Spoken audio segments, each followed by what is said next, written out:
It's time for Ask Your Auntie, the show that gets real with teen girls about life. They ask, and we answer with tea. Tools for excellence and achievement. The goal?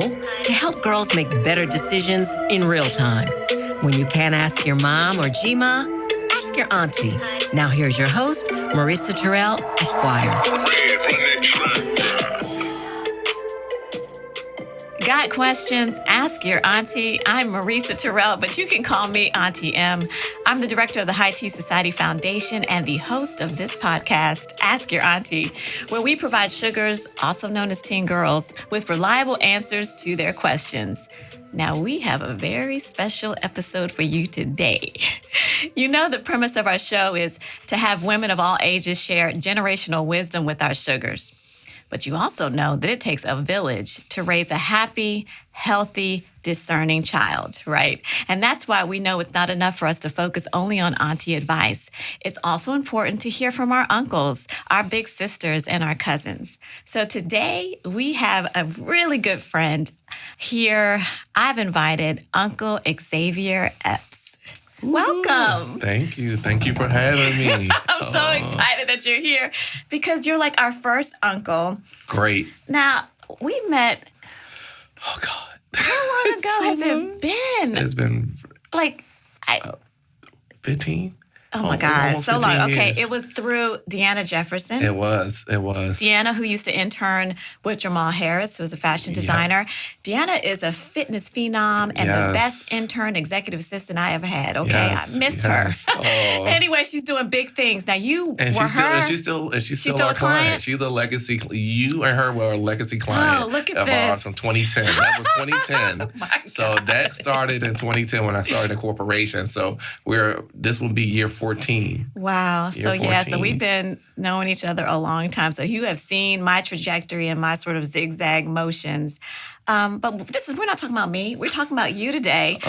So you are a financial advisor, and you do that work for a variety of small businesses, right? Yes. Small businesses, nonprofits, individuals, taxes. It's tax season, so tax preparation, bookkeeping, financial plans for families, keeping people on the B word, the budget. I hate that word. I know you don't like the B word. I hate that word. I think I wrote a whole short story about that word. God. As long as if you're paying yourself in a budget, it's fine. It's fine. Okay. Don't be like that. All right. Well, anyway, you're also an author. And you wrote this best-selling book. Tell us about this book. What's the title? So the title of the book is Budget It Yourself, DIY, Budget It Yourself.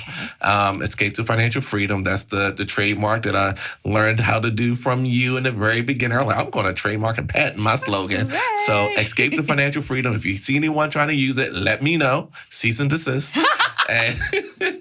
But I wrote the book in 2020 and 2021, released it. It became a #1 on Amazon in personal money management and personal finance. I should have brought my copy for you to sign. Oh, you should have brought it. And it's just been amazing. The feedback, we talk about taxes, of course, but we really go in depth about credit and debt.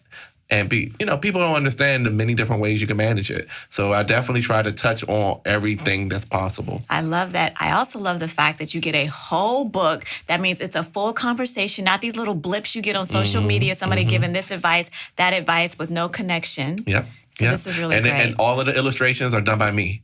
So the graphs, the charts, the pie tape, everything is done by me. So makes a huge difference. Yes. Huge difference. Okay, so did you always want to work in finance? I mean, that's a tricky topic, subject matter. Not everybody is thinking numbers. No, and I actually fell into the world of finance. All right. I fell into it because my background was computer science. Okay. And I was a geek. I was a true geek. I took apart computers, put them back together, had the hardware, the software, the memory chips, all of that. And at 17, I had the opportunity to work in Wall Street. And I was working for an investment banking firm. And they was like, hey, we like the way that you navigate through the computer, how you put spreadsheets together and models. So I ran with the opportunity. I got my degree in information system business management. I was still thinking computer science track, even though I was working in Wall Street at the time. And at 17, you kind of know what you want to do. and you get taken a whole different course. And I just ran with it. And I spent 8-9 years at that Wall Street firm, and I was a registered broker with the FINRA, Security Exchange Commission. That sounds like money. I can hear cha-ching, cha-ching, cha-ching all over. Well, this is a person you need to know, and I need to stay close to you. Okay. So the other reason why I wanted to talk with you is because you are from D.C., right? Yes, You're from Southeast, like me. Born and raised. Okay, so that's exciting because we love to see all of the different talents that come out of the D.C. area, but specifically saying we are actually from the city. So that's super cool. But that means you hung out here. You went to high school here. Yes, middle school, high school, elementary. And you're raising a family in the city? And I'm raising a family in the city. In the city, folks. Expensive as it is, we are doing it. Yes, we are all hanging on to our houses. But okay. All right. Well, before we dive in to ask you to advise us, we've got to take some more time to get to know you better. Okay. And I like to tell my sugars, why do we do this? You can say it with me. You cannot take directions from someone who is lost. So it is up to us to figure out who is Uncle X? Before we even think about following anything he says, we want to know, did he even go to high school?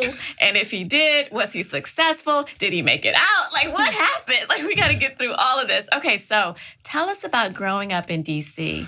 Now, you're younger than me. Like, yeah. So this was, what year was this? This was like when? It was the early 90s, right? So early 90s, like the part that I can remember. I'm an 80s baby. About to say, look, I'm not about to give, I'm an 80s baby. I'm an 80s baby. You're not about to get me to be dropping all the gems. Okay. I'm an 80s baby. So in the early 90s, growing up in D.C., it was very unique because, you know, gentrification hadn't happened yet.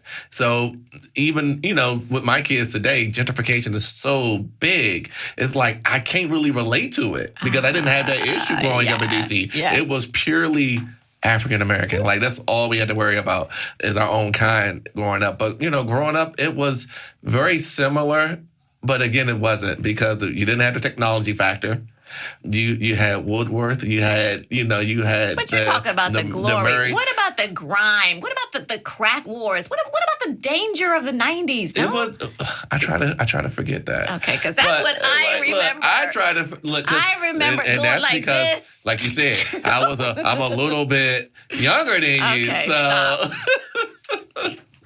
But no, it was there. It was in your face. It was expected. You know, my mom would say, you know, it's not about where you live, it's how you live. Yes. And that always stuck with me growing up because D.C. has some really bad places. You know, growing up in, you know, Minnesota Avenue, Greenway, it was like you go around the corner, you're in 37th place. Now you go too far, you're in Mayfair. You're in Lincoln Heights. You're in these areas where your friends live at, and you want to be a part of your friends. And you want to hang with them. However, when the street lights come on, you want to be heading home as soon as possible. And the metro ran like junk in the early 90s. It was not efficient. And then you could not get a cab to Southeast. That I do remember. No. You had to just keep saying, I'm going to Eastern Market a little bit further. You got to wheel them in. We got to lead them in. And you're like, you know what? This person's trying to get me. Okay, we try to take you there. So, so D.C. But what I want to get our sugars to understand is that D.C. is sort of like the same. Like right now, you see the tick up of a bit of more crime, and you sort of still have to be on the swivel. You still got to be paying attention, and you need to be sober doing that. That would be my advice, but we'll get into that later. So we're going to go further and get to know Xavier a bit more. Your full name, sir? Xavier Neil Epps. Okay, and from Southeast. Now, where did you hang out? This is what I want to know. I stayed in my area. Good for you. I knew early on. I ventured. Look, this is how bad it was. I ventured out of my comfort zone where people knew me and people looked out for me. I ventured out and I ended up in Kentland in Maryland. My first experience in Kentland, I get jumped. Oh, God. I get jumped. And it's not by like a couple guys. It's about 16 guys. They're just all surrounding me. Because you're not home. Where was your crew? I'm not.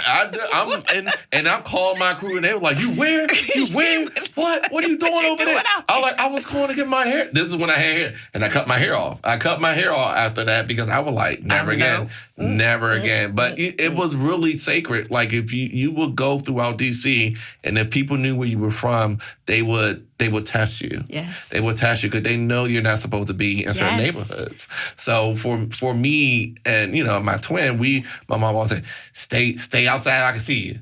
when parents say that, you're like, y'all just gonna be nosy. Just want to hear. No, it was a safety. Yeah, it was a safety concern. We couldn't leave the front yard for a very long time. We spent a lot of time at the library. Like, we had to be in specific locations. Yeah. Mom would be like, that's before you had the cell phone. We did have a beeper, but she would be like, know the people there, and she would call. Are they there? Like, what is happening? Yeah. Like, my mother was very serious. Okay, so home, you told me about your twin brother. What type of responsibilities did you have at home? Oh, for me, it was, my mom, single mother, father wasn't there. It was very typical in the 90s. Okay. And that's one of the things that, brought me to the show today. It's like, hey, having that male dominance, that figure, that alpha male in the family is crucial. But having someone that understands not everything is about gender roles in a household. So, we would help our mom cook, clean, take out the trash. And then I was, I saw opportunities. Before I even knew I was going to be an entrepreneur, I'm taking out everybody's trash. Okay. I'm like, look, 50 cents. I got you. You're charging people to be a good Samaritan. 50 cents. I'll take out the trash, but then I will also go a step further. If I see that there was a mess made from the trash in their doorway, I'll clean it up. Yes. I'll clean it up, and you got to buy supplies. So I need... That entrepreneur spirit was just coming. Okay. And I didn't even know it was coming. It was there. But, we did that. And we enjoyed our Monday night wrestling and going to the store, buying little Debbie cakes for 25 cents and just snacking, just stocking up on snacks. And it was good because it didn't have technology. You didn't have that interference. You had a lot of time to get to know people in the neighborhood. That's true. And be protected. Good friends. Yeah. Good strong bonds. Okay, but high school, quickly before we move into our questions. Where did you go? H.D. Woodson, Tower of Power. All I can remember when I Warriors. saw that school, I was like, this is the biggest place. It's huge. Yes. How did you stand out, or did you? I actually stood out to the point that I didn't want to stand out. I actually started becoming very distant from school, believe it or not. I didn't take it very serious because I could come in, get good grades. I was top 5 of my class, and I didn't go take pictures for it. I didn't go to the graduation. Why? Because you want people to know you're super smart? I didn't care for it. And it was because of the choices I had made. At 17, I had a son on the way. Had a son on the way, going into the 12th grade. I had a son on the way, and I stopped caring about a lot of things that my children today, I tell them to care about. I like being a part of the academic squad, or being a part of the social gatherings at school, or taking school pictures. So being like, being there, being in that moment. I did not be in that moment. I was at Wall Street. I was working extra hard. I was asking for extra hours because I wanted to be able to take care of my kid. Yeah. I wanted to be able to be a father to, a child, because I didn't have that growing up. So I was determined, and I literally gave up my senior year to do that. I was there. So no prom for you? I didn't go to the prom. I didn't do anything. And, to this day, is, I regret it. I regret it because seeing, about to send, I saw my son off to, his dance, and, he's 19 now, and I'm gonna see my girls off and my nieces off. And I'm like, dang, I wish I would have just gone through mine. But, decisions. We make decisions. Yeah, we make decisions. And that's what this show is about. We are talking about how do you decide. You're at a fork in the road. You're trying to figure out go right or left. We hope that you'll take some of the information we share today to help you make that decision. All right, so who are we dedicating this podcast to? We're dedicating this podcast to my girls. So we're Peyton, Gabrielle, Chloe. That's my 3 girls. Beautiful names. And then my 3 nieces. We got Saima, Jasmine, and Miracle. Okay, so, wow. And they're ranging from ages of... Oh my God. They're ranging from ages 6, 7, all the way up to 16. Whew. What a spread. Okay. It's definitely but that's a spread. All love. Okay, let's get into these questions. Now, remember, these questions, many of them are coming from our sugars over at Washington Leadership School in Northeast. And here's the first one. How do you know if your bae is into you? Interesting question. As your uncle, that's what we want to hear. As your uncle, you have to look for things that your bae is going to do without you asking. You have to look that they're going to, want to take you out on a movie and not always want to Netflix and chill, right? You want to make sure that they want to show you new experiences. The things about being in a relationship is new experiences with that person and finding the things that they like and then finding that they like it to do it more. Yes. So it's a deeper understanding of the person you're with. If you have a person that's willing to take that time and do it and figure that out, that's a keeper. Because some people just be like, oh, what you want to do? What you want to do? Right, and they're not. There's no thought in it. They're not like trying to figure out like ways to impress you or ways to sort of and then do you things ask yourself, together. are you really interested in me or what I have to offer? Yeah. Why is it never you taking initiative? Yeah. So when you find that guy that's like all about you and they're learning and you see little things that they're trying to do, that's a keeper. Yeah.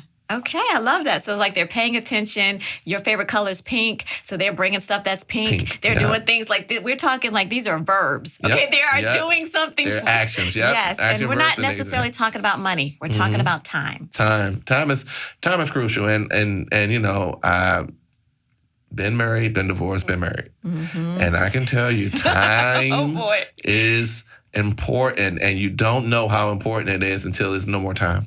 Oh. And that's when you say, you know what, I should have done that differently. So see the signs early. If they want to spend the time, good. If they don't want to spend the time, that's a problem. You shouldn't have to warn someone multiple times to spend time with you. That's a sign. That's a sign. People, what they say, oh, you make time for the things you want. Huh? It's real. It's real. Because typically the significant other, they want to hang out with like if it's a guy, they want to hang out with the guys, whatever. And you're just like, okay. And you can do that. There's always time. There's so much time to have time for yourself.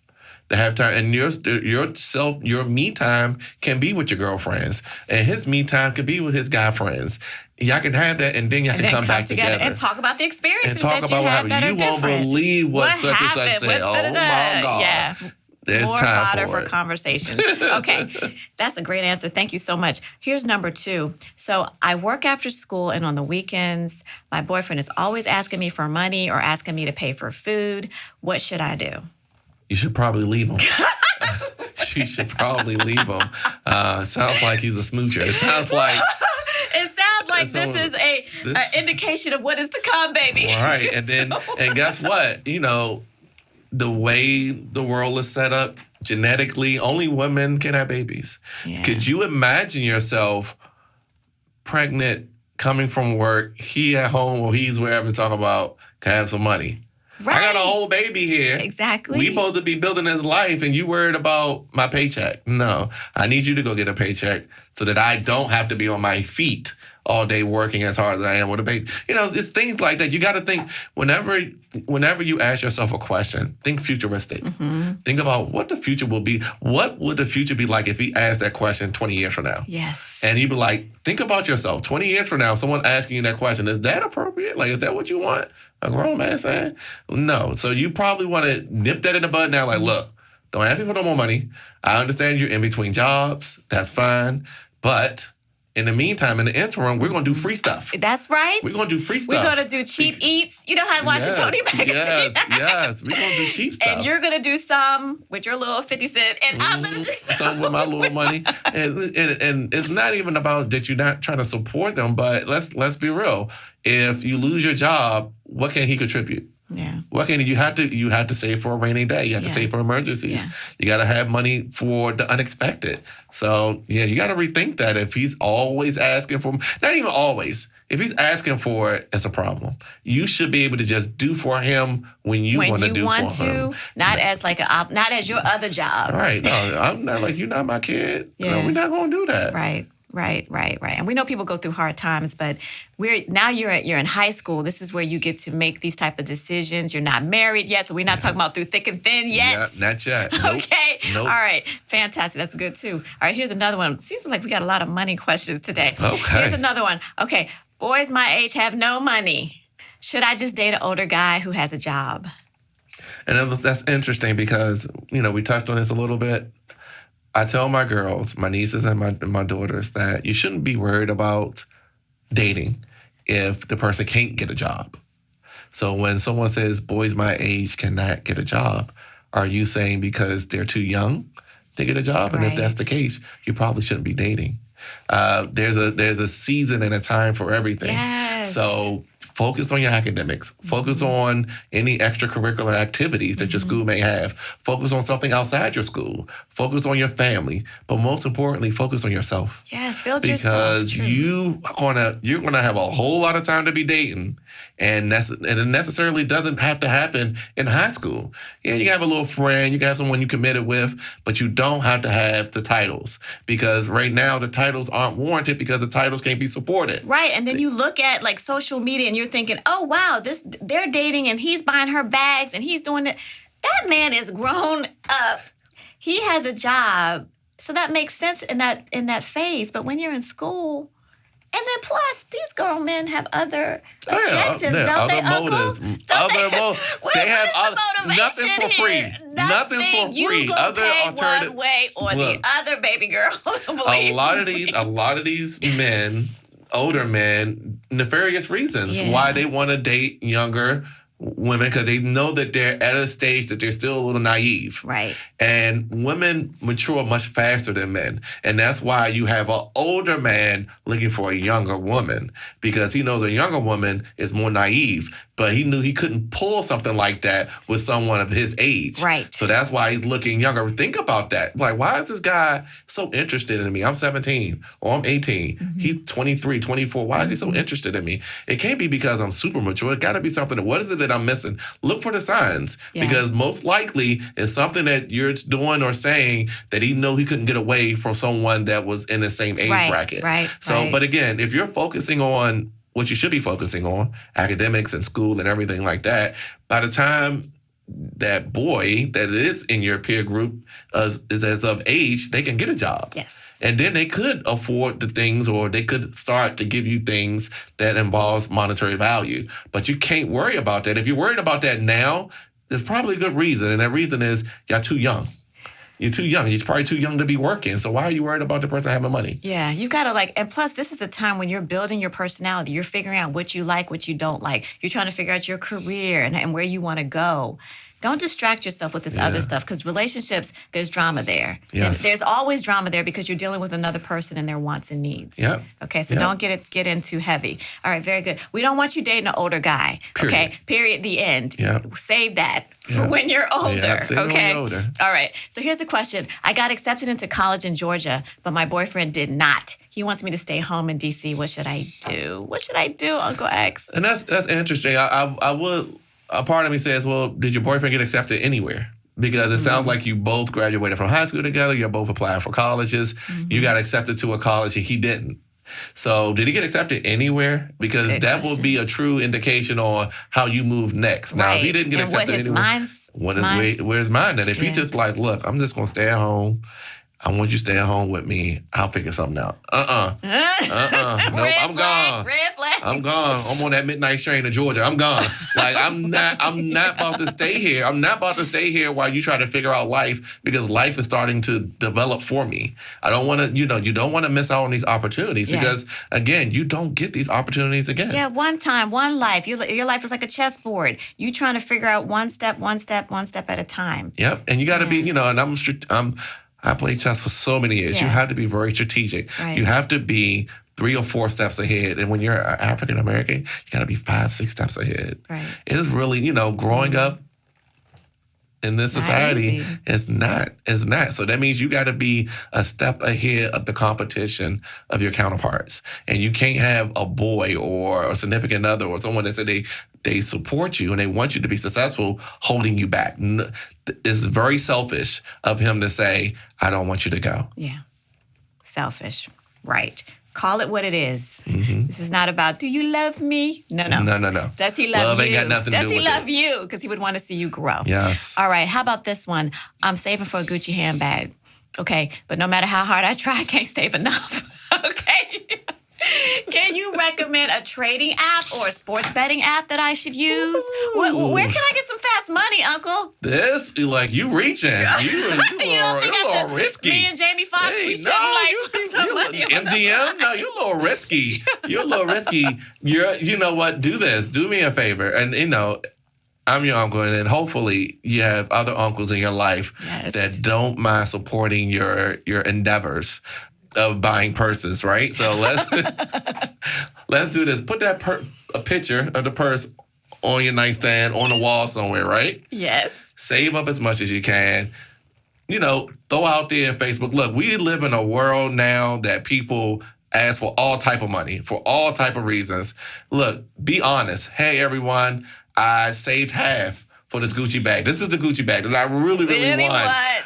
I'm doing a fundraiser. This is a GoFundMe for my handbag. GoFundMe for my first Gucci bag. I have half of it. Help a sister out. Go to church and be like, listen, I'm taking up a collection. Look, I'm taking a collection. Here's what I got. Here's a screenshot of my savings account. I literally have half. Help me get the other half. That's Show very initiative. Creative. Show initiative. Because with my girls, even though they're spoiled, and my nieces, even though I'm starting to spoil them, I do say this past weekend, one of my nieces said, hey, we're at the mall, and I'm taking them out to eat and just spending time with them. Yeah. And they say, oh, I want some shoes. I said, oh, okay. And then my daughter, she's a shoe freak, so she goes, oh, I pulled these up on, I forgot the app. Okay. She pulled some app up, but we're in the store, and they're like, oh, we want $380 for it, some Jordans. And I was like, okay, uncle, I want get those. I thought, oh, okay. And then my daughter looks at it, she's like, I can get it for $180. I said, all right, because my kids, they know about around? they know about it in our house. They know it. We don't pay retail. We do not pay retail.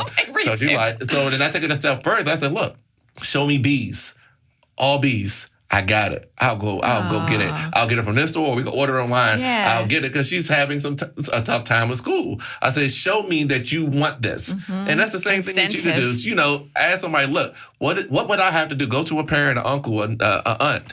Ask, what can I do to get these? What do you want me to do? What do you need me to do? You got some work you want me to do? What can I help you do it. with? Do you know somebody in the family that needs help with work? Everybody in the family, there's at least one entrepreneur in the family. Yes. Find that entrepreneur, be like, hey, you need me to do something, cousin? Because I'll do it because I'm trying to get this bag. All of these are legal ways for you to get something that you really want. You could get a part-time job. I delivered. I was a paper girl. Whatever. You've got to come up with something, but we don't want you to go into these apps because we don't want you going into these betting apps. We want you to be very careful trying to trade underage without supervision. Yes. All of that is very, very dangerous out here. But listen, there are experts like Uncle X that you can call and ask questions in finance too. Now, our last question before we roll up out of here. Mm-hmm. Should I use marijuana because everyone else is? If you're underage, absolutely not. Absolutely not. DC code is quite clear.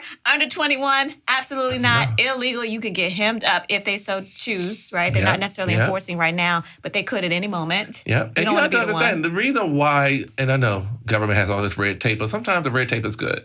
The reason why they say they don't want kids indulging in THC or these type of products is because it could developmentally stunt your growth. It could developmentally hurt your brain. That's right. These things, like you're engaging in these things early. The earlier you're engaging in, the more likely it is that you're going to have a crappy life. Why? Because you're not going to be able to keep up with your peers. You're not going to be able to think.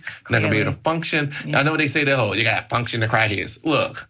That's because they went through school, they got what they got where they had, and then they became a crackhead. And that's why they're functioning, because they spent all that time doing it right before they did it wrong. That's a good point. So, Never thought of it that way. They don't start out as a functioning crackhead.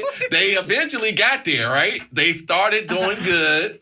They was working. They was a productive citizen of society, and then something went awry, a wrong choice, a wrong path, and then they still functioning. They still functioning. So again, if you're too young to do it, don't do it. Don't do it. And guess what? We don't know what's in this stuff. You're not growing it yourself. You are not drying it or rolling it, or this is what I hear. Okay, if you're not, you don't know what's in it. And these days, people are lacing this stuff with everything. It's getting stronger and stronger and stronger. They're doing studies right now trying to figure out what's the impact on children, on adults, because it's not something that was studied. So take it easy. Yes. Take it easy. Slow down. Step back. Have a soda pop and call it a day, okay?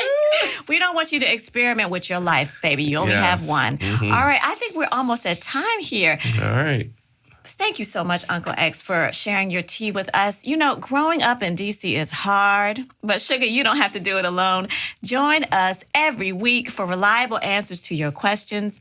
I'm Auntie M. I'm director of the High Tea Society. You can DM me at High Tea Society INC. That's High Tea Society INC, because we have the tea to help girls succeed. Tools for excellence and achievement. Thanks for joining us today. You've been listening to Ask Your Auntie with your host, Marisa Terrell, Esquire.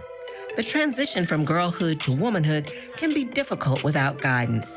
We have the tea to help girls succeed. When you can't ask your mom or G-Ma, ask your auntie.